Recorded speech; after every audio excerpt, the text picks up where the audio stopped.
Law and order విషయంలో ఆ రోజు ఎట్లుంది, ఈరోజు జీరో టాలరెన్స్ ఆన్ డ్రగ్స్ కానీ ఉమెన్ పైన క్రైమ్స్ కానీ, ఇంకో పక్కన ఇవన్నీ కూడా చాలా సమర్థవంతంగా అమలు చేస్తాం.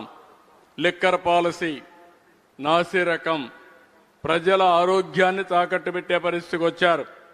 ఈరోజు అన్ని రాష్ట్రాల కంటే మెరుగైనటువంటి లిక్కర్ పాలసీ తీసుకొచ్చాం. ఇంకో పక్క ట్రాన్స్పరెంట్ కానీ అకౌంటబుల్గా తీసుకొచ్చే పరిస్థితికి వచ్చాం. ఇంకో పక్క శాండ్ అయితే నేచర్ ఉచితంగా శాండ్ ఇస్తే దీన్ని ఇష్టానుసారంగా అమ్మి భ్రష్టు పట్టించే పరిస్థితికి వచ్చారు. ఇప్పుడు ఫ్రీ అండ్ ఈజీ యాక్సెస్ తీసుకొచ్చాం. ఇక్కడ ఇంకా జిల్లా యంత్రాంగం చేయాల్సిన అవసరం ఉంది.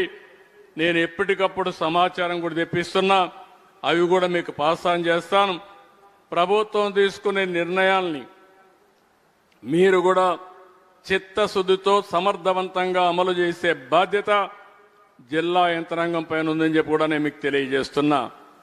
రోడ్స్ అన్ని కూడా చాలా భయంకరంగా ఉంటే దగ్గర 4,765 కిలోమీటర్లు స్టేట్ హైవేస్ కానీ 14,710 కిలోమీటర్లు ఎండిఆర్స్ కానీ పార్ట్ హోల్ ఫ్రీ చేశాం. ఇవి కూడా స్ట్రీమ్ లైన్ చేశాం.